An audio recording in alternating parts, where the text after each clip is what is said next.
I don't want to get into that yet right now. Where did they pulled you over? They came to your house? Oh, yeah. All right. So I'm going to start speaking. So, Daniel, how that happened, completely reckless, bro. I was beyond reckless that night. Obviously, it was a really bad action, but changed the trajectory of my life in a good way. Best thing that ever happened to me. So, how old were you again? I was 34 years old. Okay. Yeah, this was over about a decade ago now. I'm 44, so put some time in between this. But I consumed alcohol irresponsibly, did some crazy stuff. We'll get into that in another episode, but basically committed 4 felonies. And I was in one night, out of my mind. Yeah. Out of my mind. So here's the scene, leaving of the scene. I'll say this. I'm covered in blood head to toe, like bad, really, really bad. Like if you can wring out my shirt, it would come out. That's how bad it was. I did not have my vehicle at the area that I was at. I loaded my stuff up in somebody else's vehicle at the place I was at. And after the incident, I got in that vehicle. I started driving to go find I knew where my car was. I was at a certain bar. The person's vehicle that you were in, you didn't know? I didn't know. That was the person who got in the altercation with. Okay. I'm not thinking right though. Okay. So and I'm not making a joke of it or making light of it. It's just, sometimes when you look back at like, what the hell were you doing? Like, I put all my stuff in somebody else's car. All right. We good still? Yeah. Okay. Keep going. All right. Put all my stuff in somebody else's car. Get in the truck. I drive to the establishment there where my car was at. And I transfer everything over. I have all these clothes. I'm moving it from one vehicle to the next. Get into my car. At this point, I was separated from my wife. Weren't living together. It's been years.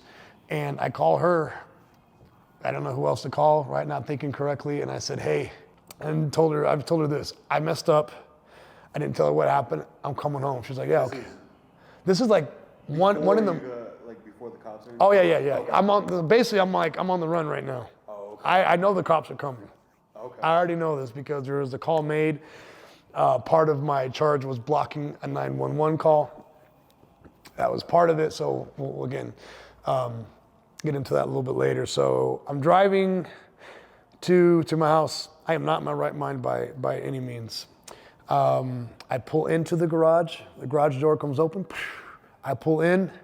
Right away, I got lit up, dude. The berries right there. Boom, boom. So they knew where I was headed. It was 2 different police. I was in a different city. 2 different. They're like holding me there. So I went to Gilbert. Gilbert PD was holding me for Chandler PD because my crime was in Chandler. So they're like, hey, what's going on? And I was just like, hey, not much, man. Called me over. Blood still on your shirt? Oh, everywhere. Oh. They're like, what happened? And I was saying like, I didn't know. And I was even worried about because I was driving under the influence. And then they didn't arrest me at all. They were just talking. We're like, hey, just hang out here. We're waiting on Chandler PD. So we're just sitting there talking, and I'm just maybe 5 minutes, just kind of shooting it. And then Chandler PD came, and that was all they wrote, man. He came right behind me, put his arm, I don't know how they do that, police work, put my hands behind my back, locked me up, put me in the back of the, they had those Suburban type or Blazer type, that was back then. So what's going through your head, like, as you in the back seat? Dude, like, I messed up. I'm about to lose everything. From probably about 20 minutes. 20 minutes of just silence. 20 minutes of, yeah, because at the time I was doing pretty well with a financial establishment.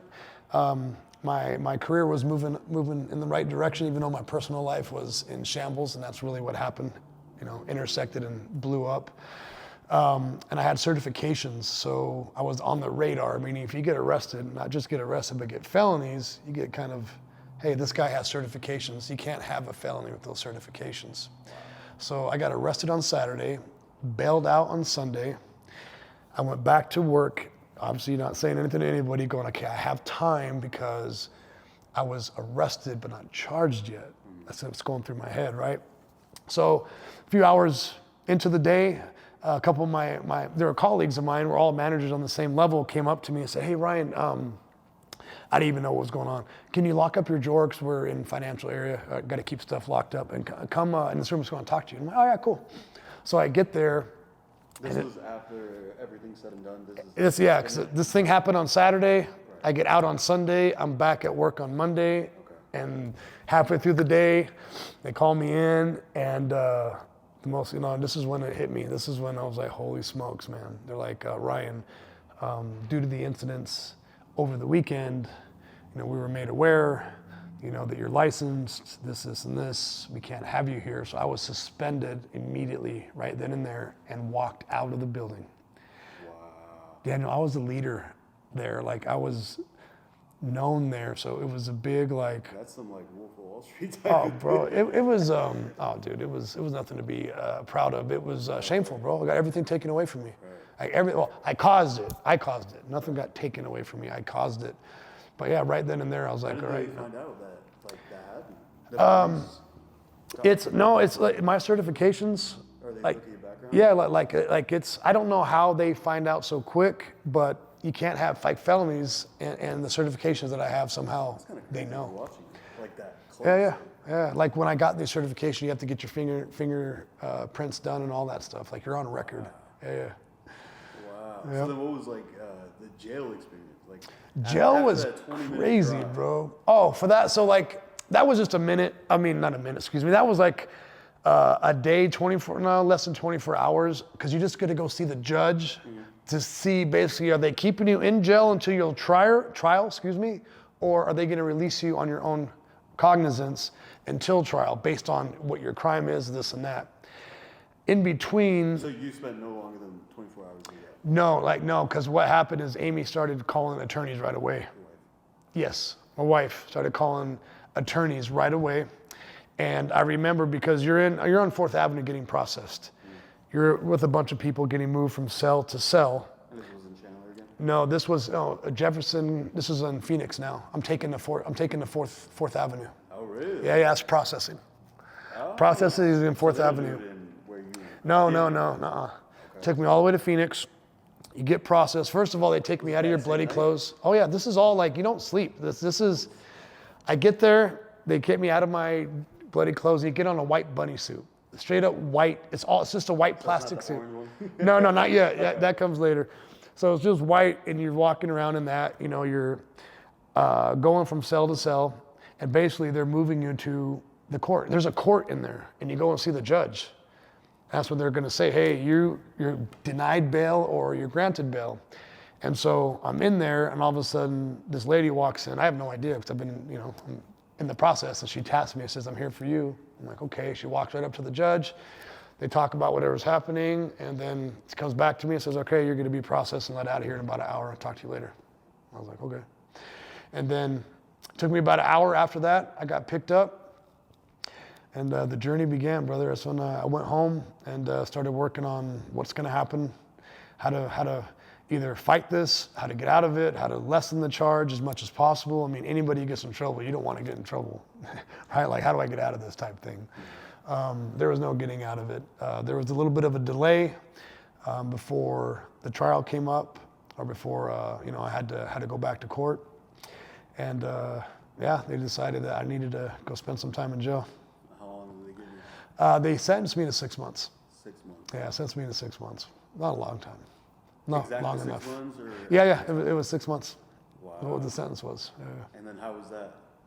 How was from the very beginning of you, like, so they sentence you and then take you right away, correct? Yes. So they sentence you right there in court. So she talks to you. Was the court date the next day actually?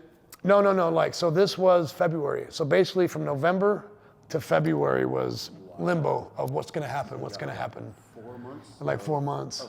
Nothing. Sitting at home, wondering, talking to the attorney. You were on house arrest? I was. Oh, you decided to just sit down. Well, it wasn't a house arrest. I was trying to think. So no, it was just because I couldn't go work. I can't go get a new job, because you have to go through the whole process. And it wasn't like you knew what was going to happen. It was like you're playing a waiting game, making calls, figuring stuff out. So you didn't know when, I didn't know anything. No, not at all.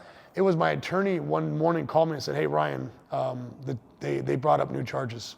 Because they dropped to 4 and changed them to something else. I don't remember all that stuff, but they're like, she said, hey, now we have a court date. So the charges were being brought up from the person who was the person or the state, I don't know, the state prosecutor. I don't know all the legal stuff, but yeah. So basically, the prosecuting, whatever that is, says okay. Now we collected enough evidence. We talked to the. So then that person that was also involved never was in court, or Yeah. Oh, okay. Yeah. So then they sued. Sounds like, or not sued. Not sued. No, they of course, absolutely. They want to make sure I got my due, and that wasn't gonna go away. Got it. So then, let's start from where you were at. When you're sentenced at court, and then after. Okay, so once you're sentenced at court, you get arrested right there on the spot. So the bailiff comes and gets you. They arrest you, and you get taken to the back of the court, outside into a hallway to get transported to the jail. They're little cubby holes. You're in a cage. I mean, the smallest, even out of being in jail, this was smaller than that. It is you can just sit in it and the cage gets shut. That's it. So I sat in there. I remember for a minute, 'cause I fell asleep in there, probably a couple hours, and then they come and get you. And you get shackled up, you get on this big bus, and they start taking you to where you're going, where you're headed. So I was originally going to LBJ. That's where I went. LBJ's where? In Phoenix, Lower Buckeye Jail. Wow. So so the thing happened in Chandler. You went to Buckeye. They took you back to Chandler. Then it took you to Phoenix, and then from Phoenix to Buckeye. Yeah, that's where the jails are. Yeah. I know there's some jails elsewhere, but again, I don't know how. I think those jails are because I had to do 24 hours back in the day for a DUI, and that was at Glendale. I think that's what that stuff's for, like overnight holding, or you get arrested, you're there until they move you to wherever you got to go. But this is for if you're staying there, then now you're getting processed, right? They're sending you to either Towers. That's back when Tents was around too. I don't know if that's still around. It look like the movies of like the yard. Yeah. It does. It looks industrial, middle nowhere. Yeah, just all the barbed wire. Bunch of. Did you get on the transport bus, or were you taking the cop car there? No, it was big bus. Yeah, big bus. Oh yeah. All of us, all shackled up. Nobody said anything. I don't remember really. I don't even think you could talk to. I think that's another thing, but I didn't talk to anybody. You couldn't talk? I don't think. Yeah, dude.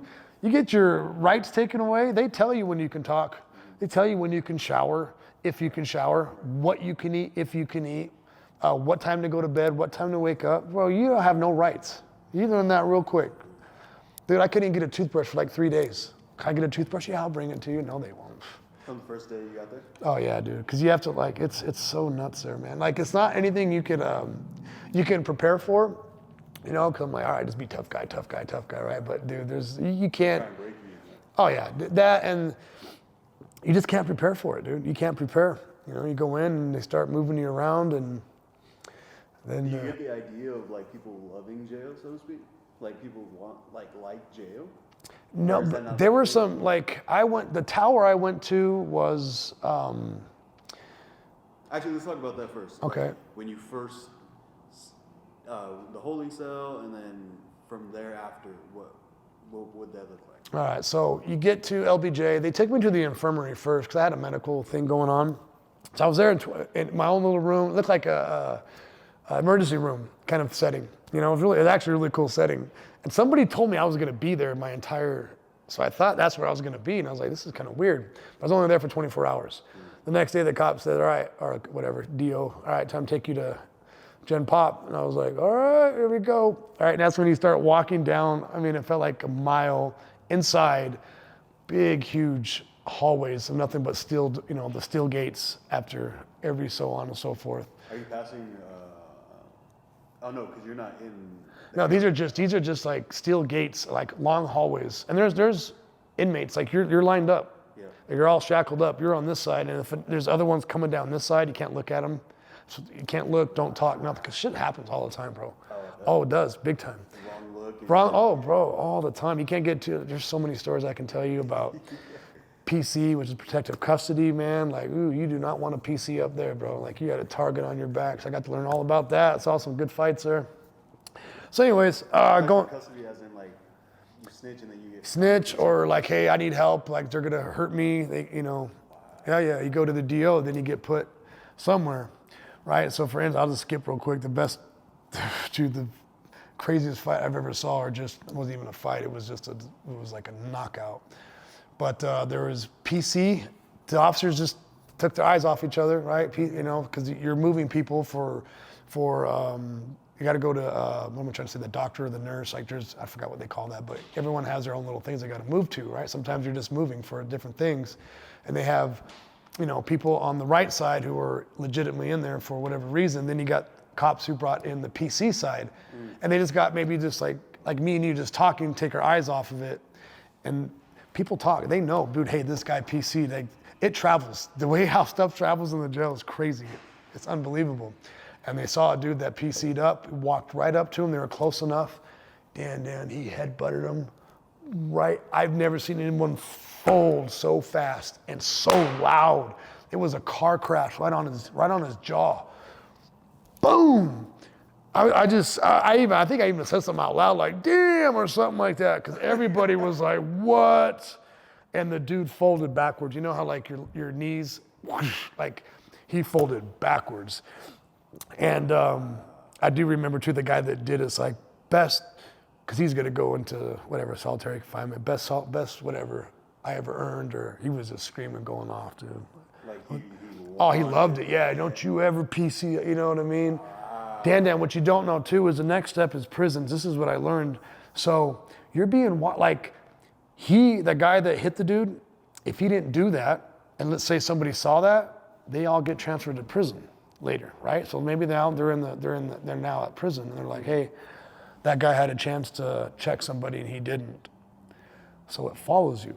Does that make sense what I'm saying? Oh, so he can now be like... If he didn't do it, if he didn't hit that dude or do what you're supposed to do, and his next step is, because he's fully sentenced, he's going to go to prison next, right? Because you're in jail, either fighting your case or you're in jail getting ready to go to your prison, whatever prison it is. Okay. So if I saw something, you were just jailed. I was county only. Okay. Yeah. So you weren't no, I was fully sentenced county. I didn't have to fight anything, but I got put in a tower where all of them were going to prison. It was so crazy. They ended up moving me after they figured it out, but it was a month later. But I learned so much there. That's what I learned about all this stuff, bro. It was crazy. So actually, before anything else, let's do like the what do you call it? Like the correct sequence. So, because we were talking a little bit about it before we started recording. It was when you first get there, like you first. That part, yeah. So yeah, almost there. So basically, like picking up from when I was walking down the halls, I was telling you, those long doors open, close, doors open, close, doors open. It was like forever. They put me in a small little, just me only, little holding cell. They said, hey, just stay here for a few minutes. Maybe a half hour later, the door opens up. They brought me like my mat. It's like all rolled up. It's like a mat, and maybe a blankie. Yeah, I do remember a blanket. Gross blanket of some sort, bro. It's so nasty. Yeah, bro. There's like hair stuck in it. Like it's nasty. You don't even know. So you walk out, okay, and then there's, like I said, the group of all the DOs, all them there, just at their desk and stuff. And then it's just like an industrial looking setting with doors that are like elevator doors that open up, right? Different sections that open up. So they're like, yeah. They just pointed me in a direction and said, there you go. And I was like, I've never been there before, so I'm like sitting there like, and they took their eyes off me. They're like, went back to just talking amongst themselves. So I'm like, wait. So they opened up the door for me to get out. And then what describe how you saw it? So like, it's all closed off. I'm in a like hallway. I can see a hallway. There's like a round table, like there are stations of all the computers, and the DOs are just sitting there.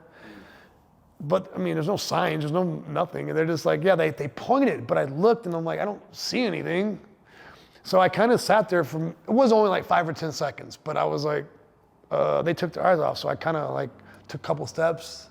Hey, I told you this already. They're like, you've been here before, you know where to go. And that was one of the inmates. That was the DO, the police officer. That was the actual, yeah, like you've been here. Because again, why we're saying that is how I looked, right? I had the tattoos. I looked a little darker than normal, right, than the average person. And yeah, I just had that look. So they thought that, yeah, you're a criminal.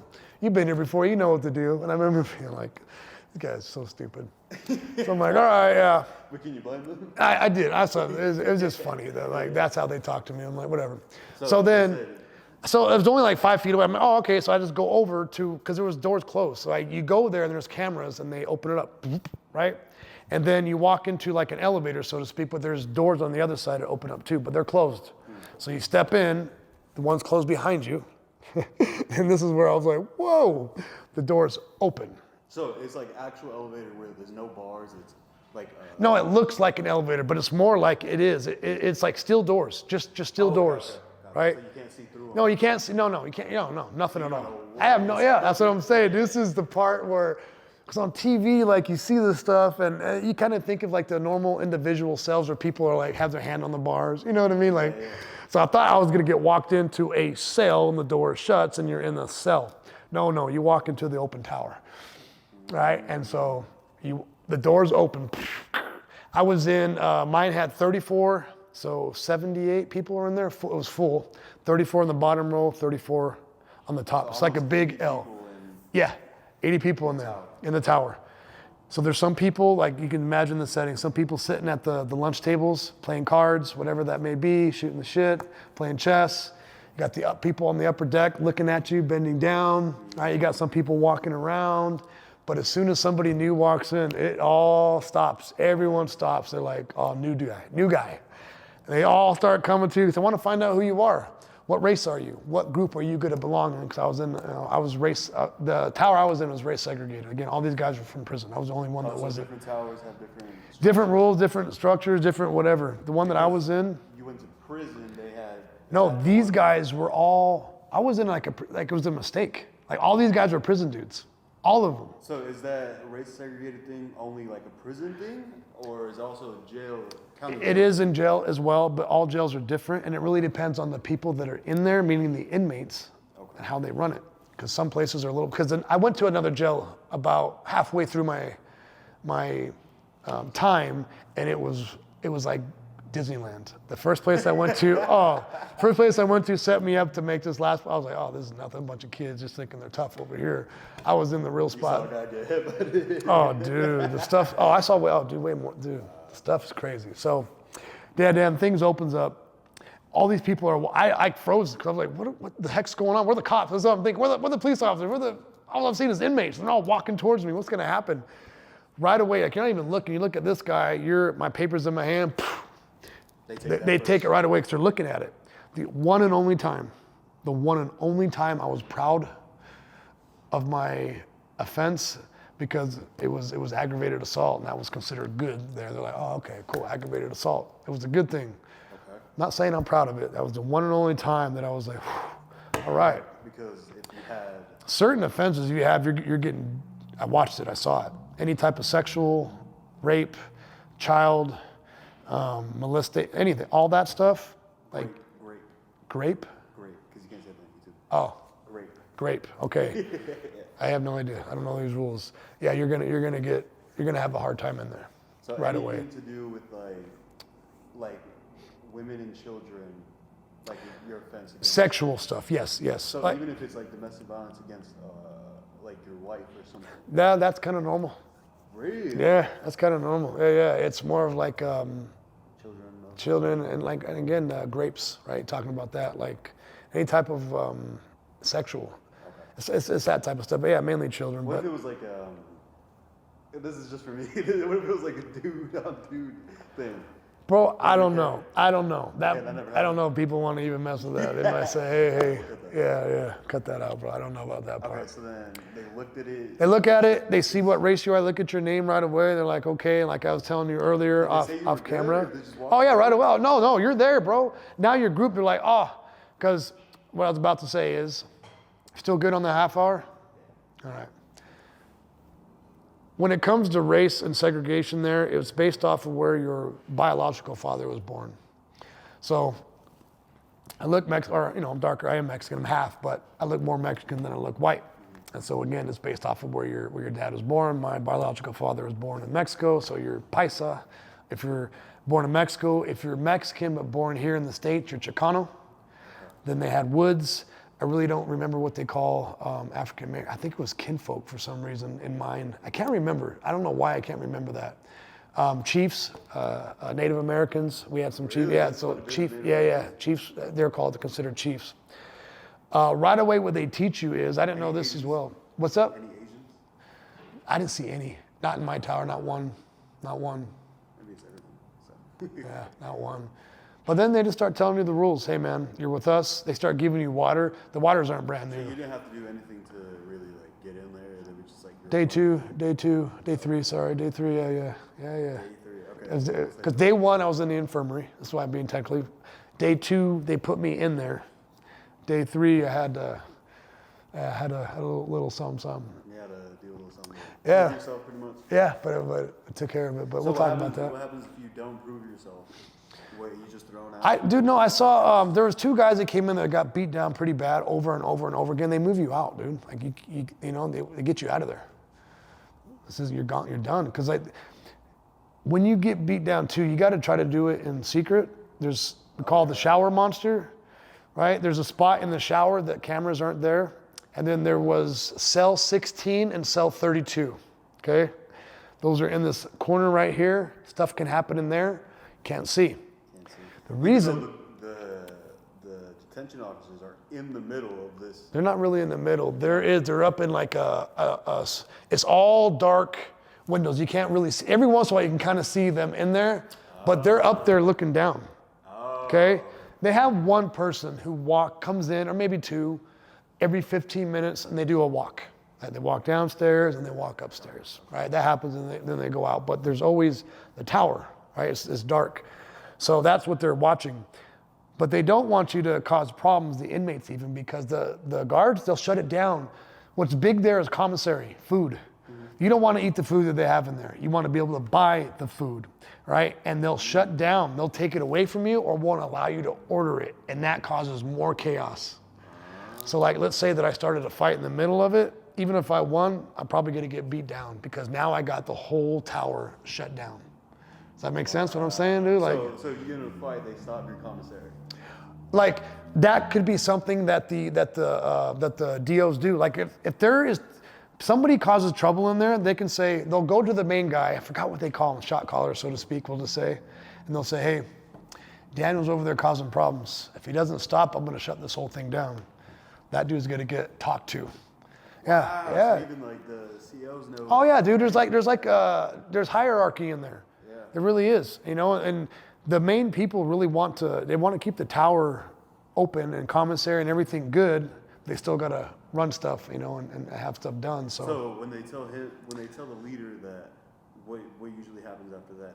They come talk to probably you? talk first, but if you don't, or depending on what you're doing, or you're gonna get beat down, bro. Like you get the beat down. Like there's no other getting around that. That's instant. Because if they tell you to go beat him down and you don't, then you're getting beat down. And what I just tell you, I was in the cell, in the tower where they were all going to prison next. So that goes with you. Right. They're like, hey dude, that guy. So crazy. Oh, bro. Yes. Word travels from- Communication in there is crazy. Like I said, they have, they sign, right? Like they spell out words, and You were saying the next after that 3 months when you got switched over. yeah. Because I got transferred over. I was actually on good behavior, and I qualified for work, just work, which means 2 for 1. So every day, that's how I started to get my whatever you call it, shortened. So I ended up working at the laundry. But I got transferred to another. I got transferred from LBJ now to Towers is what it was called. Towers, whole different jail. So I got to that one. That one, like I said, was like Disneyland, dude. It was like young, a little bit younger, trying to prove themselves, like doing. Still, they obviously had crimes. They're in there. Yeah, younger, just goofier, Right. acting like. Yeah, dude, just one of those like when you're in a bad high school class. That's what it really felt like. It really felt like there, but it was much like smoother, easier. I didn't have to, wasn't on guard, the whole time at all. Not even close. That was just fun. I was kind of playing around on that one. I was You're just playing around on that? yeah, like it was just fun. Like just I kind of like was just being my own self because there was no threat there, bro. Like Got it. there was You no never had to defend yourself there? no. It was funny, dude. Like just the way I looked and how I came in, I have a little extra muscle than most people. Like they're just like, hey man, we'll leave you alone. I was like, cool, I'll leave you alone too. They knew. Yeah, I don't know. It's just crazy. The other place, different. The other They're place, all like you. oh, dude, the other place, I didn't even get into this part. And you said, hey, you didn't get any confrontations. Day 3, check this out, bro. This is crazy. Agree At the first, at the prison. yeah, we'll call it that. So the main, we'll just say Chicano shot caller calls me up. He's old school, real dude, like face tatted, everything. Like he's been in and out, lifer, big time. So it's just me and him. We're talking, and I'm like, kind of like, what's going on here? He's an older guy, you said? Older dude, yeah, like, yeah. He was probably a good 15 years older than me, but He's in Chicago? whole life, yeah, whole life in So you prison. guys still talk? Yeah, you can. Okay. You can't. To get to that, when eating, you can't talk to a different race or sit with your different race, and you can't walk. This is so crazy. You can't walk behind their table. What do you mean behind? So here I'm sitting, Yeah. right? So if we're the Chicano table, white people can't walk behind us, or can't walk behind you. So they have to walk through. They have to, yeah. You have to like it's Is crazy. there like middle area? Yeah. It's like like almost like a lunch cafeteria. Okay. Like 3 of these in a row. So that you can't 3 sit- of those in a so row. Let's say they can't sit behind you, a different race. Yeah. Like you can't walk behind. Like it's all like all the woods were here, Chicanos, Paisas, kinfolk. So then there was like a gap table. Yes, there was gap. Yeah, you can't walk behind us, and you couldn't take showers when there was eating.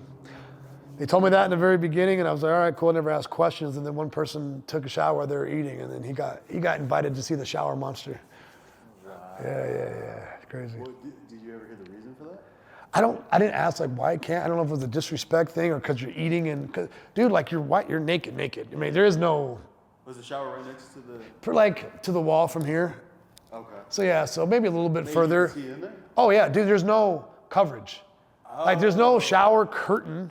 There is no divider. So yeah, I think it's more of like you don't want to look at butt cheeks while you're eating, right? Okay. That makes Yeah. So that was more. I think it's more of guy that. over there, when you saw him, Yeah, I just remember. showered. I was like, dude, what's happening? And they're like, oh, we're gonna see. Then it didn't last long. It was later that night, dude. Pop. Wow. Yeah, dude. And when everything goes down, Dan, no one stops and watches. You can't. Yeah, You can't. They keep walking and going, and everyone like will try to get to a spot where they can see wherever it's happening. But you can't. You can't stop. You can't like. It can't be a big scene. It can't like, dude. Like they have it down to where it's like pop. Yep, and it's over. Keep walking. Like the guy will walk out of the cell, bloody, but he just starts walking. Right, keep walking. Yeah, like nothing. Like he just like he's walking. One dude will go in there with a mop bucket because he thinks he's just cleaning. I'm like, dang, this is crazy how this works in here. Yeah. Really intricate. Oh, dude, I'm telling you, smartest people I've ever met was inside. Smartest. Because if they do get caught again, like It's you can get sent to. Nobody wants to go to solitary confinement, bro. Like, because you get all your commissary taken away, or if they don't, your cellie's taking it, bro. It's gone. You don't get to take it with you. That's your money.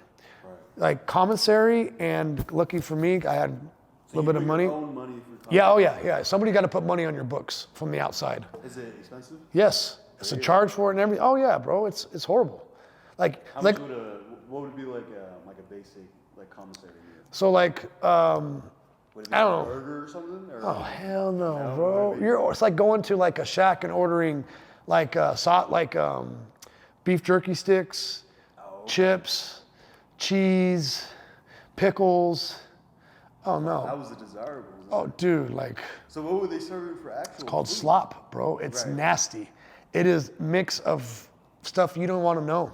There's been hair in there, there's been rocks in there, there's been rats in there, there's been cockroaches in there. You do not want to eat it. That's why they got created. You do not want to eat it. No. Oh yeah, bro. Like how we made burritos in there, Rats in there? dude. You guys made burritos. Oh yeah, bro. Because you get like some of them, like some of your meals come with mashed potatoes, right? And they put it in a plastic, a big piece plastic bag, and then they bite the end of it and like that's how they squeeze it in. That we get some beans in there, chips, crunch up chips. Because somebody would buy tortillas and then pass them out, but you would have to get people back. And that's how you survive, bro, was eating. My favorite was menudo, bro. It was It was pork rinds. You would cut the top like sideways, like it was open. You had a spoon. You get a little bit of your water in there and a little bit of cheese and mix it up, and that was menudo. That's good. Yeah. Oh, dude. To this day, I can't tell you how many times I've driven by Circle K, like late at night or whatever, and been like, bro, I just want to go get one of those chicharrones and put some. Have you ever had it outside? Not outside, not once. I just something about like. Yeah. But it's something that I thought about, like, every once in a while. Sweet and sour chicken, like with grape jelly packs. I'm trying to think, what did we make the chicken out of back then? You made the chicken?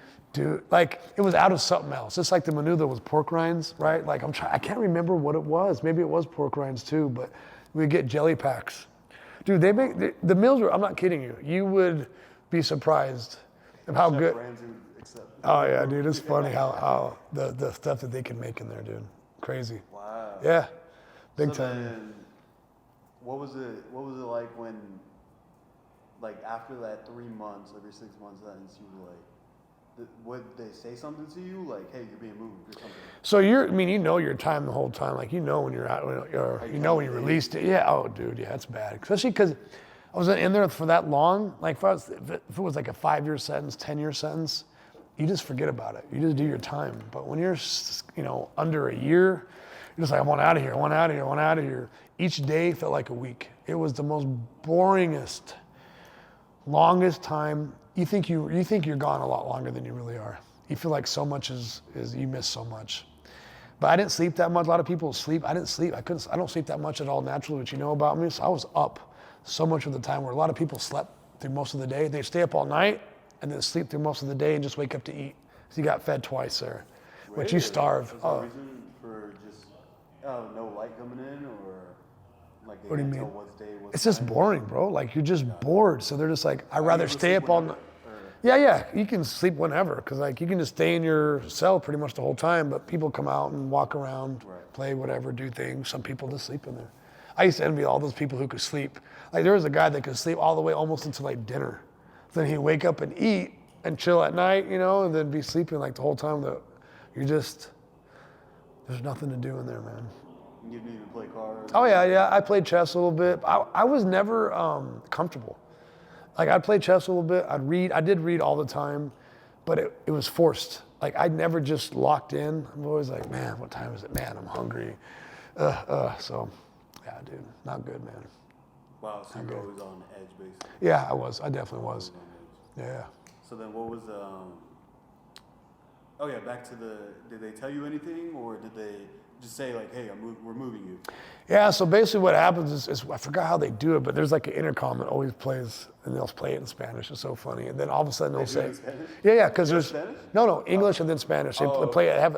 I can hear it in my head right now, because it'll say like getting ready for lockdown or whatever it is. Lockdown. I can hear it. So anyways, I'll call over the thing, and like you have your number, Overcash T1183. I forgot what they say, roll up. I think is the term, roll up. That means grab your stuff, you're going. I remember I was like, where am I going? That's when they transferred me to Tower. When I went to Tower, I started learning a little bit more. They'd help you out because you can fill out paperwork and submit it to get your release date to know when you're getting released. And that's how I figured out. I knew I was getting released at a certain time, and now you're just waiting it out. Where were you waiting again? Huh? Were you waiting there, or? Oh yeah, no. I'm still doing my time, but I know my release date now. Right. And so you're still going, like I said, I go to laundry every day, work all day, just waiting, just doing my So, time. but when they transferred you from the prison one to the Disneyland Yeah. one, what was it? Where were you at in the middle of that, or you just went straight there? Just straight there. And another bus type, all shackled up, driven. It's not that far away, it's pretty close. Okay. And then unloaded, go through the same process you, put you in it, here you are, this is where you're at. And then what was that like what was going through your head when you were switching to that one? Just, like, I gotta do it all over again? Yeah, I think probably I was, but I dude, just by the looks, when I saw, because it was clear glass, like I was saying, plexiglass, I was like, That oh, wasn't the elevator? yeah, I was like, oh, this is different. They were just younger, like they were kids. Some of them, I was not saying that I was the oldest one there, but it was just different, bro. I'm telling you, like nobody had their face tatted. Where I was at before, everybody's face, you know what I mean? It was real deal, dude. These guys were all prison, all in and out of prison, all big time. I was in there with people like my cellie, armed robbery, kidnap, and something else. which I thought was so, I was like, I'm getting put in with somebody who kidnapped, armed robber, and attempted whatever. People who killed homicide or murder. I was in that tower with, bro. I go to the next one, I was like, I was just like talking shit. It was just fun, dude. Well, what was the craziest thing you saw at that one? Disneyland? Disneyland, nothing. Nothing. It was a lot of barking and nothing would happen. A lot of like, Over there, it was more. oh, dude, I told you, you didn't get back to this. On my third day, when I'm in there talking to the main Mexican guy, he starts asking me about my tattoos, Daniel. Okay. This whole side is all Aztec. The tattoos that I have are earned in prison. And he's like, you never been to prison, how did you get those? That's when I knew something was. Did you know about that? No, I don't know nothing about this, bro. I don't know nothing about nothing. Tattoo that you have on A lot of them was, because I have Quetzalcoatl, I have, a lot of stuff that means something. You get earned, and he's like looking at it, right? Talking to me about it. Nothing big happened there. Walk out, we're all cool. I'm just doing my thing, chilling. And did he tell you how you earned it or anything? No, he's asking me how I got it. I told him I've never been in prison. So he's Then like, how did you know, did he say something like, oh, you have to earn those? yeah, he's telling me the story. That's what he's saying. He's like, okay. oh, because these are earned in prison. That's what he's telling me. And he's like, what prison do you go to? I'm like, I haven't been in prison. So there's, How'd you get the... yeah, that's what I'm saying. They're finding out, right? Like, what's going on? They start talking about it. So later, I'm just chilling, doing my own thing. Oh, and by the way, you have these little chanclas, like things that you wear, and then socks. Okay, just keep this in mind. So chanclas and socks. You get the shoes that they talk about? I got them later, dude. Yeah, I call it Bruce Lee shoes. The Bruce Lee. I still have them. Still have them to this day. Wow. Yep, still have them. So I got that in Towers. Anyways, I'm just sitting there chilling. A guy walks up to me, and he's just in my ear right here. He says, hey, cell 16. I remember, I'm in 23A. I just remember this. And I go, You said the fighting cells were 16? I didn't know this yet, though, yes. And Yeah. what was it, 30? 32, the one right above it, okay? So he goes, hey, cell 16, bro. It was a Mexican or? I think it was a white dude, actually. I don't remember. Like, I just remember kind of, because I didn't understand it at first what was happening.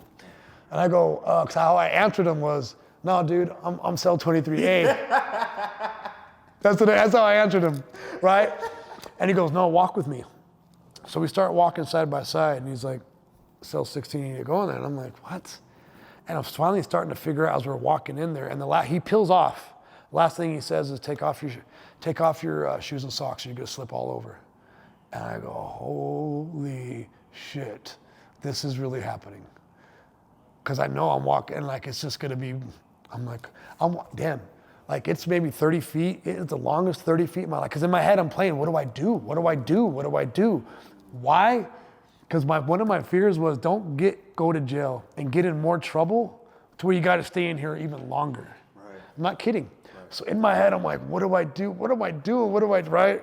I walk in, there's a guy waiting for me, and there's a guy in there, there's two bunks. Top, bottom. There's a guy on the bottom just waiting, black dude. I hesitate. He told me not to, don't hesitate, but I hesitate.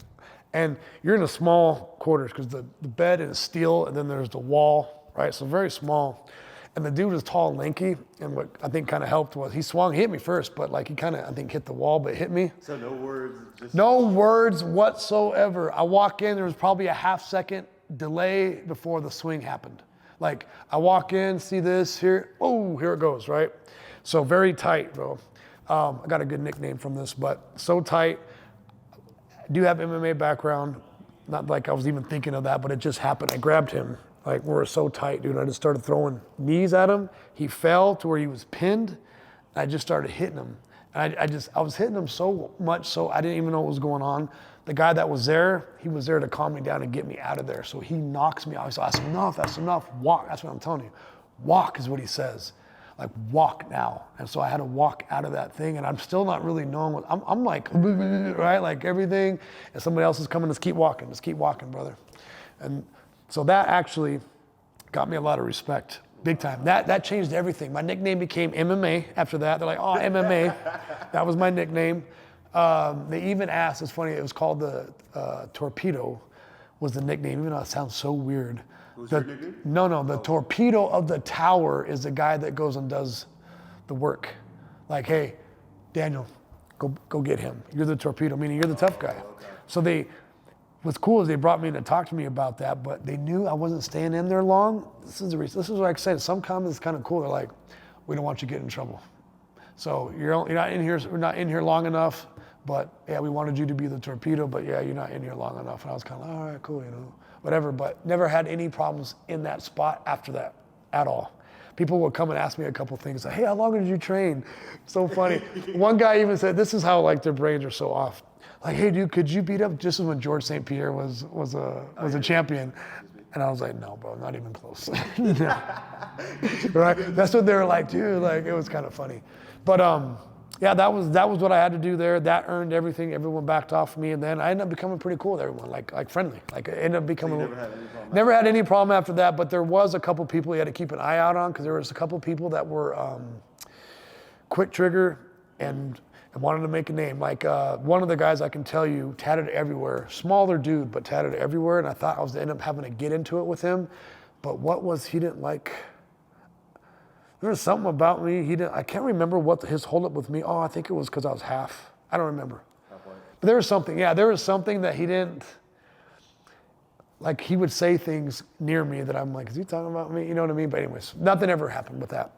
Like I said, when I got champs at the next spot, I was like, oh, this is dope. But the only thing I had to do, we had an arm wrestling contest, and it was race. And I beat the guy. So everybody, like, I was the champion in there for that. They're like, hi.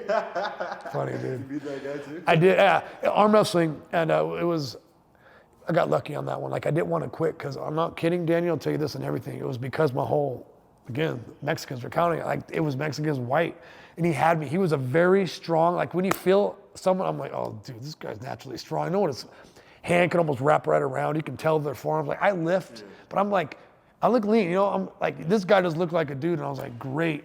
But I think to this day, I have damage down here, because he almost had me. I just wore him down until I beat him. But if it wasn't Mexican versus white, I would have tapped out or let go. But I was like, I can't. Like, I just can't. Like, my arm could have got torn off, but I had to do it, bro. But yeah, that was my second day in that one, so I was like the cool kid there too. It was just. That's how it went down, bro. So that's why it was Disneyland. Yeah, that's what I'm saying. It was Disneyland. It was like a lot of, I'm gonna get you, right? And I was like, oh, geez, none of that. Yeah, it was more kickback. It was more telling stories. And then after everything is said and done, 6 months is done. I got out a little bit earlier because of the 2-for-1s. Not much earlier, but a little bit earlier. But right when you get out, still, I had to see my PO for 2 years. I was on. What they call it? You need those, you walk out, big gate open up, and then somebody was just there to pick you up. No, like they, I forgot, no, where do they let you out at? Because there's a spot, I remember having a taxi. Yeah, I can't remember, but you get transferred to a spot when you leave. They took me out like at midnight. Like, it was midnight. I thought I would go out the next day. They called me out at midnight. It took me it was a whole nother jail location. I can't remember what it was called though. So they took you to another jail. It's just processing. You're with all these people who are getting released. And then I remember I had to get a taxi to take me to wherever, I had Amy come pick me up like at 2 or 3 in the morning. I was at a Jack in the Box eating, because I was so, I haven't had food in forever. I was just stuffing my face. The very first thing I did, no joke, bro. We had to wait till they opened up, but I went to go see the barber, bro, to get my eyebrows and my hair, bro. My eyebrows were like this big. My hair was all kinds of messed up, dude. It was all, yeah. And the barbers are like, because they haven't seen me. I used to go on a regular basis. They're like, dude, we thought you moved, or we didn't know what happened to you. And I was like, yeah, this is what happened. They're just like, I remember they were like, oh man, okay. Wow. Yeah, dude. Wait, you went to the barber that morning? I went home at 3 in the morning. Amy already knew, like, hey, and my whole family with me, both daughters, everybody. They didn't want to be alone, so they all went to as soon as they opened, 9 a.m., got my eyebrows, and I got my lineup done, because it's the first time that I could do that in months, dude. Wow. Yeah, that was the first thing I did. After that. Yeah, yep. I was very, even though it wasn't away that long, when I got home, I didn't leave my house or my room for a long time. Like, I just stayed in there, like I was still in the jail cell. It's kind of funny. Wow. Yeah. And that's the jail story. That's the jail story, bro. And then I had 2 years of probation of constantly going to task. You have to go pee in front of somebody. You have to call a number every day. If your color, like say if it's blue, that means you have to go and do a random UA. And that's when they're sitting there staring at you. You have to pay for it. I had to go through 6 months, I believe, of anger management, which you got to pay for. Plus you're not working because nobody wants to hire a felon. So yeah, it was interesting, bro. That's my story, brother.